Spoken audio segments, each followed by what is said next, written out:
en el hinduismo, ellos respondieron que Jesús era una persona muy respetada por todo lo que él hizo en su existencia, ayudando a diferentes personas. En el Islam, ellos contestaron de la siguiente manera. Ellos dijeron, bueno, Jesús es considerado para nosotros uno de los más grandes profetas que hubo en la humanidad. Y en el budismo, ellos dijeron, bueno, nosotros conocemos a Jesús como un ser iluminado, como un gran maestro. Y en el judaísmo, ellos dijeron, bueno, nosotros percibimos a Jesús como un maestro y un rabino, pero hasta ahí solamente.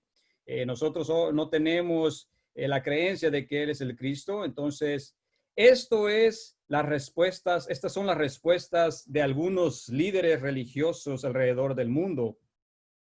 Y realmente la pregunta aún sigue latente aquí y pudiéramos decirla nuevamente. ¿Quién es Jesucristo en realidad? ¿Quién era Él? ¿Quién era Jesús? Y si lo quiere hacer más personal, ¿quién es Jesús para usted? Y sabe que los discípulos de Jesucristo, ellos también se hicieron esta misma pregunta en una ocasión donde su vida estaba en peligro y estaban a punto de morir. Así es que con esto en mente, yo quiero que abramos nuestras Biblias, hermanos, y vayamos al Evangelio de Mateo, y ahí vamos a centrar nuestra mente y poner nuestro corazón. El Evangelio de Mateo, capítulo 8, vamos a leer del versículo 23 hasta el 27. Después de leer este pasaje bíblico, vamos a ponernos en las manos de nuestro buen Dios. Mateo 8, 23, 27.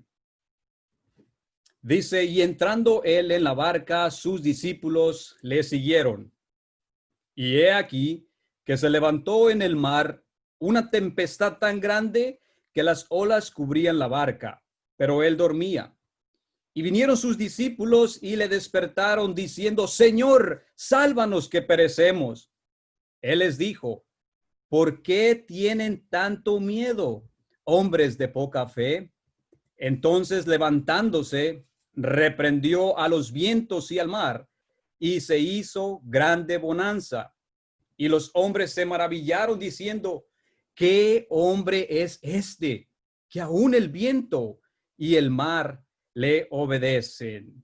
Vamos a ponernos en las manos de nuestro Dios en oración.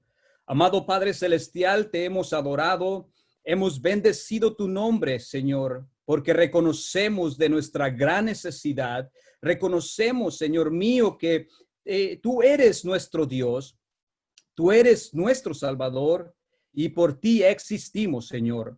Padre, ahora permítenos poner nuestro corazón, nuestra mente en este texto. Ayúdanos, Señor, para que nuestras almas sean prosperadas y que tu nombre sea exaltado, Señor, por los siglos de los siglos. Amén. Bueno, queridos hermanos, como les dije al principio, la pregunta sigue aún latente. Pudiéramos ponerla nuevamente. ¿Quién es Jesús para ti? ¿Qué hombre es este? ¿No es fascinante lo que acabamos de leer en esta porción bíblica? Lo que la Biblia nos mostró en lo que leímos en Mateo 8. Y yo estoy seguro, hermanos, que muchos de ustedes han escuchado muchos sermones acerca de este texto. Y estoy seguro que ha sido de gran consuelo y ánimo en sus vidas. Pues en él se ve cómo el Señor Jesucristo está en medio de nuestros problemas, en esas tormentas que azotan nuestras vidas. Y sabe que damos gloria y honra a Dios por su fidelidad y por su cuidado. Sin embargo, hermanos, mi objetivo en esta mañana no es centrarse en nuestros problemas. Más bien quisiera que esta mañana nosotros nos pusiéramos el objetivo de mirar este texto desde otro ángulo, mirar la persona de Jesucristo. Y así como los discípulos se preguntaron, ¿quién es este hombre, pues, que aún los vientos y el mar le obedecen? Nosotros queremos en esta mañana concentrarnos en la persona de Jesucristo, en la persona de Jesucristo. Y al final de este tiempo, al final de este sermón, espero que quede claro y que podamos mirar bien y que Dios hable a nuestras vidas y que podamos terminar este tiempo teniendo una idea más clara de quién es Jesús, quién fue y en quién verdaderamente usted ha creído. Y lo que vamos a ver en este texto son básicamente vamos a observar tres verdades acerca de la persona de Jesucristo. La primera, Jesús es más que un maestro. Y si está tomando nota, usted puede anotarlo ahí. Esta es la primera verdad que vamos a ver. Jesús es más que un maestro. Y la número dos, vamos a ver, Jesús es Dios hecho carne. O si lo quiere poner así, Jesús es Dios hecho hombre. Y nuestra tercera verdad que vamos a ver aquí es Jesús es el Salvador del hombre. Veamos pues nuestra primera verdad acerca de Jesús, que él es más que un maestro.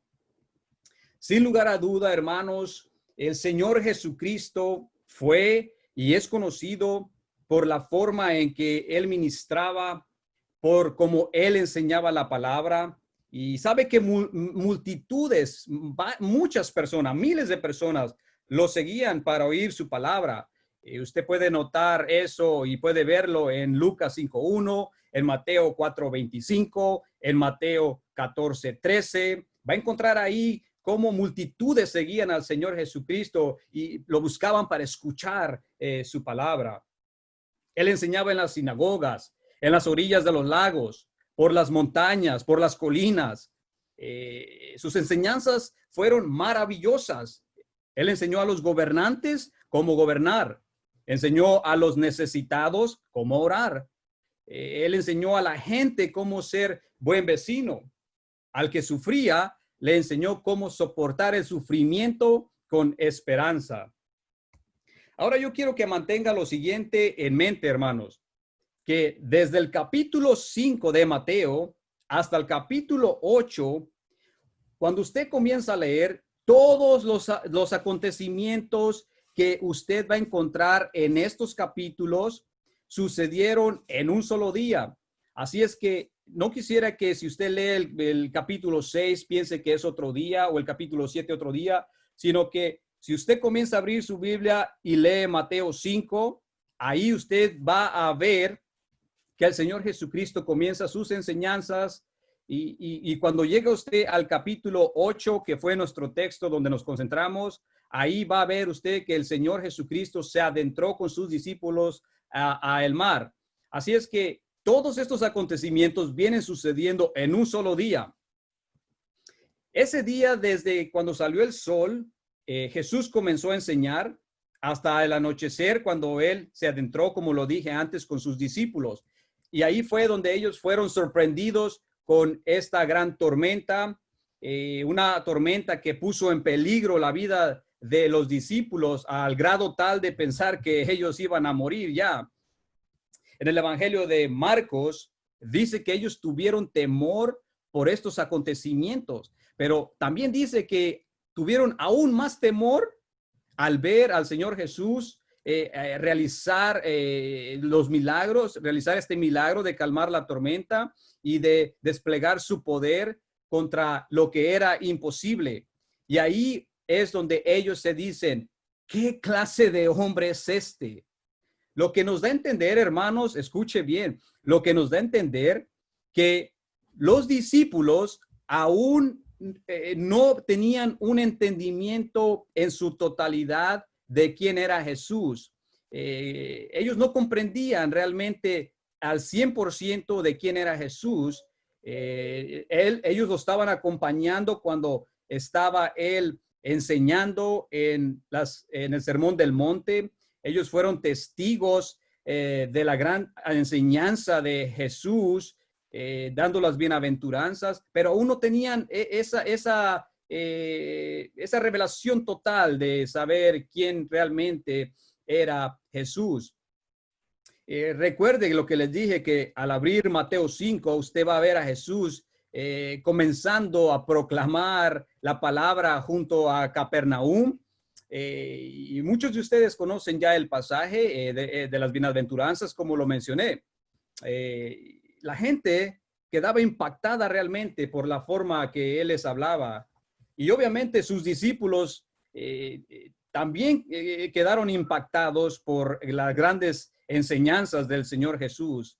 Y yo solo puedo imaginar a los discípulos al terminar esta gran enseñanza del Señor Jesucristo, descendiendo del monte y adentrándose a la barca. Puedo imaginar a los discípulos hablar entre ellos y decir, oye, qué grande enseñanza del maestro. Y decir, miraste las multitudes que se acercaron a escuchar su palabra, pero realmente ellos solo habían tenido la oportunidad de conocer a Jesús como un gran maestro, pero no como lo que vamos a ver a continuación. Varias personas, hermanos, varias personas se acercaban al Señor Jesucristo a escuchar su palabra, pero no todos fueron transformados, o no todos se les reveló realmente quién era Él en realidad. Un claro ejemplo tenemos en Mateo 19, que es el joven rico. Ahí la escritura nos dice que sale a su encuentro este joven rico y le dice, maestro bueno. Este joven sabía de la gran enseñanza de Jesús y hasta le llamó bueno, pero no tenía un conocimiento pleno y no pudo reconocer quién era aquel que estaba frente a él. Porque si lo hubiera sabido, hermanos, habría obedecido su palabra. Pero sabemos que prefirió su riqueza antes que postrarse al señorío de Cristo. Y ¿sabe qué, hermanos? Así hay tantas personas en el mundo que escuchan la palabra de Dios, que han escuchado de predicaciones de Cristo, pero que prefieren continuar adorando sus ídolos. El ídolo del dinero, el ídolo de la vanidad, la corriente de este mundo. Y ellos prefieren continuar haciendo oídos sordos al llamamiento del Señor. Pero ¿sabe qué? Aún Dios en su misericordia les ha preservado la vida, esperando que ellos se arrepientan. Dios aún los mantiene con vida, esperando que ese corazón de piedra se transforme en un corazón de carne. Y estas personas, aún Dios les extiende su misericordia. Hay miles de personas así que continúan cómodos con el tan solo hecho de oír un poco la palabra, pero aún no lo conocen completamente. ¿Sabe qué? Jesús es más que un maestro, y así lo vamos a ver a continuación. Ahora, regresando a nuestro texto, hermanos, dijimos entonces que los discípulos, antes de adentrarse al mar donde fueron impactados por esta tormenta, ellos solo habían conocido a Jesús como un gran maestro, y porque ellos fueron testigos de su gran enseñanza en Mateo 5. Pero ahora ellos lo estarían conociendo como su Dios y como su Salvador. Y esto es lo que vamos a ver en nuestra segunda verdad acerca de Jesús. Jesús es Dios hecho hombre. Jesús es Dios hecho hombre. Observemos, hermanos, nuevamente el versículo 26 que dice, ¿por qué temen hombres de poca fe? Entonces, levantándose, reprendió a los vientos y al mar y se hizo grande bonanza. Otras versiones dicen, sobrevino una gran calma ahí. El propósito de Mateo que nos quiere él mostrar el señorío de Cristo. Comenzando desde el capítulo 5, Mateo nos comienza a mostrar la autoridad de Jesús para enseñar en el Sermón del Monte y la habilidad que él tiene para instruir, para predicar. En el capítulo 8, Jesús desciende del monte y entrando en Capernaum, ahí se nos muestra de su gran poder sobre la enfermedad. Por favor, queridos hermanos, escuche esta palabra. Aquí Mateo nos está diciendo del gran poder de Jesús sobre la enfermedad. Muchas veces nosotros pasamos por alto estas cosas y cuando leemos la Biblia solamente, Jesús sanó a alguien. Pero si tan solo nuestro corazón y nuestra fe se centraran en lo que dice la Biblia, si vemos ahí del gran poder que dice la Biblia que Jesús tuvo sobre la enfermedad, entonces nosotros clamaríamos ahí a nuestro Señor. Ahí dice Mateo que él tuvo gran poder sobre la enfermedad. Primero, cuando él desciende del monte, sale a su encuentro un leproso y le suplica que lo sane.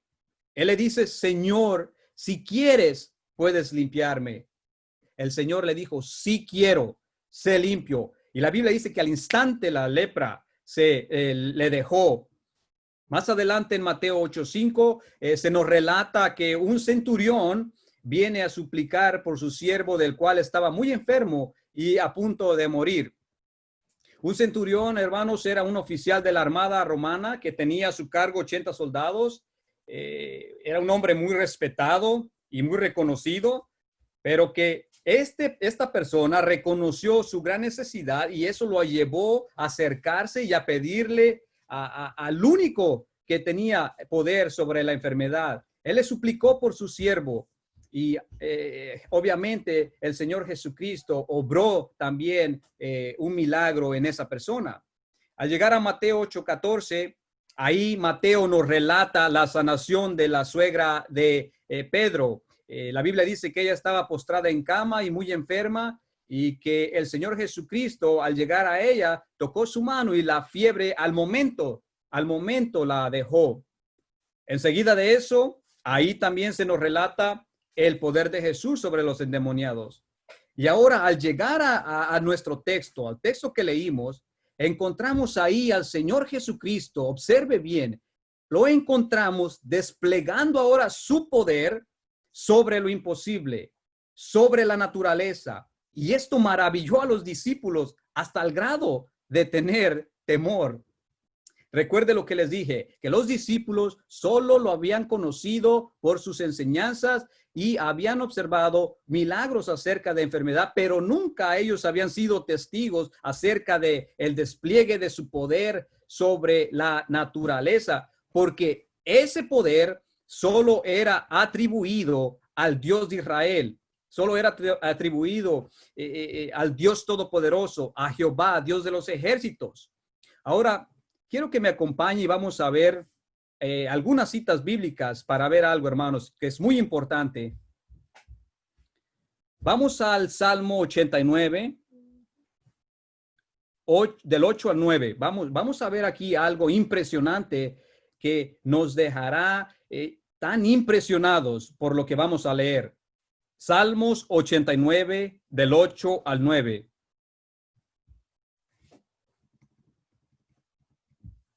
Ahí dice el Salmo 89, 8 al 9, dice, oh Señor, Dios de los ejércitos, ¿quién como tú, poderoso Señor? Tu fidelidad también te rodea. Tú dominas la soberbia del mar. Cuando sus olas se levantan, tú las calmas. Y ahora vayamos a otro salmo, hermanos. Ténganme paciencia, por favor. Vamos al Salmo 107.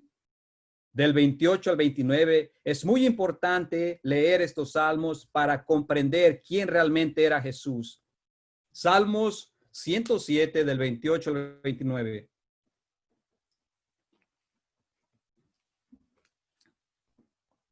Ahí dice, pero cuando en su angustia clamaron al Señor, Él los libró de sus aflicciones. Él trae calma a la tempestad y se apaciguan sus olas. ¿Les suenan estas dos citas que conectan con esta escena de Mateo 8, que conectan con el relato de Jesús y sus discípulos? Jesús había calmado estas tormentas. Y aquí en los Salmos que acabamos de leer, vemos dos pasajes aplicados exclusivamente, queridos hermanos, iglesia. Exclusivamente vemos estos dos pasajes aplicados solamente al Dios de Israel. El primero, el salmista Etán, está haciendo una alabanza de reconocimiento a Jehová, Dios de los ejércitos, y él está escribiendo y atribuyéndole como el único que tiene el poder sobre las olas del mar. El segundo, el salmista, ahí está él escribiendo y haciendo notar que ellos se hacían a la mar y se encontraban en medio de fuertes tormentas y clamaban al único también que tenía el control sobre esas cosas. Ahora en Mateo 8 vemos a Jesús hacer lo mismo. Primero, él claramente dominó y calmó la soberbia del mar cuando sus olas se levantaban. Segundo, él atendió al clamor de sus discípulos también, cuando ellos temían por sus vidas, y trajo calma a la tempestad y apaciguó esas olas. Hermanos, ante ellos, ante los discípulos, aquí estaba Emmanuel, Dios con nosotros, el Dios de Israel, el Dios del Antiguo Testamento, ahora estaba en medio de los discípulos. Aquí estamos viendo que Jesús es Dios hecho hombre. Mateo 1:23 dice: he aquí la virgen concebirá y dará a luz un hijo y llamará su nombre Emmanuel, que traducido quiere decir Dios con nosotros. Los discípulos temblaron y dijeron: ¿quién pues es este? No es tan solo un maestro, no es tan solo un profeta, no es tan solo un buen hombre, es Dios con nosotros. Juan 1:14 dice: y el verbo, hablando de Jesús, se hizo carne y habitó entre nosotros y vimos su gloria, gloria como la del unigénito del Padre, lleno de gracia y de verdad. Pudiéramos seguir citando muchos otros versículos que hablan que Dios se hizo hombre y habitó entre nosotros, pero obviamente por razones del tiempo no lo haremos. Hermanos, Jesús es Dios hecho hombre. Jesús es Dios con nosotros. Ahora veamos nuestra tercera verdad sobre Jesús, y esto nos lleva a que Jesús es el Salvador del hombre. Note por favor lo que el versículo 25 dice. Vamos a leerlo nuevamente. Versículo 25 del libro de Mateo 8, el texto que tenemos para leer. Nuevamente lo repasamos y ahí dice: y vinieron sus discípulos y le despertaron diciendo: Señor, sálvanos, que perecemos. Tenemos, hermanos, aquí la gran necesidad de un Salvador. Los discípulos realmente estaban sin ninguna oportunidad de sobrevivir ante semejante situación. Estaban incapacitados para enfrentar esta tormenta. Y estoy seguro que ellos tuvieron que hacer hasta lo imposible por salvarse ellos mismos, porque quiero que recuerde que varios de ellos eran pescadores y tenían mucha experiencia con el mar. Pero en este día, en esta ocasión, esto era fuera de lo normal. Para ellos era algo muy peligroso y que estaba fuera de su alcance para salvarse. Entonces ellos hicieron algo, vinieron ante Jesús a suplicarle: Señor, sálvanos, que perecemos. Al adentrarse al mar de Galilea, este mar que era sumamente peligroso, porque pudiera dar la impresión de que sus aguas están tranquilas, están con calma, pero de repente puede levantarse una gran tormenta que puede poner en peligro las vidas de los que se adentren a este lago. Y eso se debe a que la masa de aire frío que se entremete en las montañas, alrededor de las montañas, la cual obviamente está rodeado, rodea el lago. Estas masas de aire frío, al introducirse entre las montañas y mezclarse con las agua, con los vientos cálidos del lago, obviamente forman una especie de remolino, o si lo quiere usted decir, mini huracán, que lo hace sumamente difícil. Y sabe que no se puede percibir si en ese día se hará una gran tormenta. Eso puede ser algo rápido, instantáneo, peligroso. Sabe que las grandes masas que este aire se introduce en las montañas y se mete ahí al lago, tiene también una placa tectónica que pasa por abajo del lago. Y cuando usted lee ahí el relato de Mateo, va a ver que dice que hubo temblores porque por si no fuera poco, este huracán o tormenta, se le adhiere todavía el hecho de que hay temblores ahí. Y cuando usted lee ahí Mateo 8, usted ahora se dará cuenta de todo lo que estaba sucediendo. Todas estas, si usted quiere decir, todas estas cosas de la naturaleza se juntaron en esta noche que los discípulos se adentraron a la mar. Fue ahí que entonces ellos clamaron: Señor, sálvanos que perecemos. Y fue en ese preciso momento que se dieron cuenta quién realmente era Jesús, porque Él atendió a sus súplicas. Algunas personas, hermanos, reconocen quién es Jesús a través de la predicación. A través de alguna prédica es que sus ojos se abren y claman a Dios. Pero sabe que otras personas es en medio de una gran tormenta que vienen a reconocer que Jesús es el gran Salvador.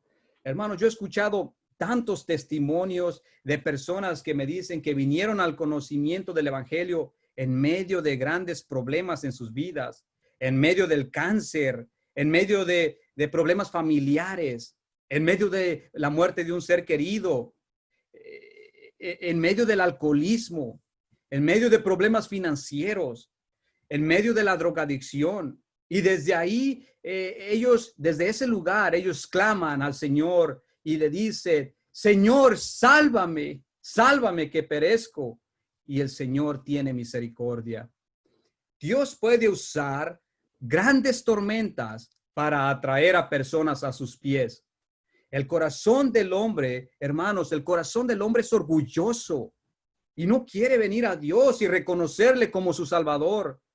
Pero ¿sabe qué? A Dios le importa su alma. A Dios le importa tu alma. Para Dios tú eres precioso. Si Dios tiene que usar alguna tormenta en tu vida para traerte a sus pies, Él lo va a hacer porque tu alma es importante para Él. Hermanos, ¿habrá algo imposible para Dios? ¿Habrá alguna tormenta que nuestro Dios y que nuestro Salvador no pueda calmar? Este mundo es parecido al mar de Galilea en el sentido que en este momento podemos estar gozando de paz y enseguida se puede levantar una tormenta. Podemos aprender tanto de esto. No trates de navegar esta vida por tu propia cuenta. Por más experiencia que tú pienses que tengas, nunca podrás lograrlo. Confía en el Señor Jesucristo. Él solamente es el que tiene el poder para salvar. Sin lugar a duda, hermanos, hay una gran tormenta que ha azotado a la humanidad desde el principio de la creación. Y esta tormenta es la tormenta del pecado. Muchos han perecido porque han confiado en sus propias fuerzas. Muchos han confiado en sus propias buenas obras. Muchos confían en su mucha inteligencia. pero nada de eso es posible para lograr salvarse. Solamente tiene que acudir al único que tiene el poder para salvarle. Nosotros necesitamos de un gran Salvador. En Romanos 3:23 dice la palabra, por cuantos todos pecaron y están destituidos de la gloria de Dios. En el libro de Ezequiel 18:20 también ahí dice la escritura, el alma que pecare, esa morirá. El problema es que todo ser humano es pecador, hermanos, y está fuera de la gloria de Dios. ¿Qué vamos a hacer entonces? ¿Sabe lo que vamos a hacer? Clamar al único que tiene el poder para salvarle. Clamar al Señor Jesucristo. Vea lo que hicieron los discípulos. Vinieron corriendo. Ellos se dieron cuenta de que les era imposible salvarse por sus propias fuerzas, pero vinieron y pidieron al Señor Jesús que los salvare. ¿Qué tenemos que hacer entonces? Reconocer que estamos en un gran problema. Sí, queridos hermanos, está la humanidad en un gran problema. El pecado nos separa de Dios y nos lleva a la separación eterna de la presencia de Dios. ¿Qué también debemos hacer después de eso? En segundo lugar, debemos reconocer al único que tiene el poder sobre la muerte y el pecado y clamar a él, así como los discípulos lo hicieron y se vieron en su incapacidad para salvarse, pero vinieron corriendo, reconociendo al único que tiene el poder para salvarle. Así tú tienes también que clamar a él porque te encuentras en un gran peligro. Arrepiéntete de tus pecados, pídele perdón porque has pecado contra él. Tercero, ¿qué debemos de hacer también? Debemos adorarlo y observar su gran poder, observar la salvación de Dios, observar su amor y su misericordia. El Señor Jesús no desamparó a sus discípulos. Él atendió a sus súplicas porque Él es un Salvador misericordioso y compasivo. Hace más de 2000 años, Él descendió del cielo para tomar un cuerpo y habitar entre nosotros. Y cuando Él vino a esta tierra, Él tomó tu lugar y mi lugar para morir en la cruz, para pagar la culpa de nuestros pecados. Y ahora, al salir victorioso de esa cruz, nosotros podemos refugiarnos en Jesucristo.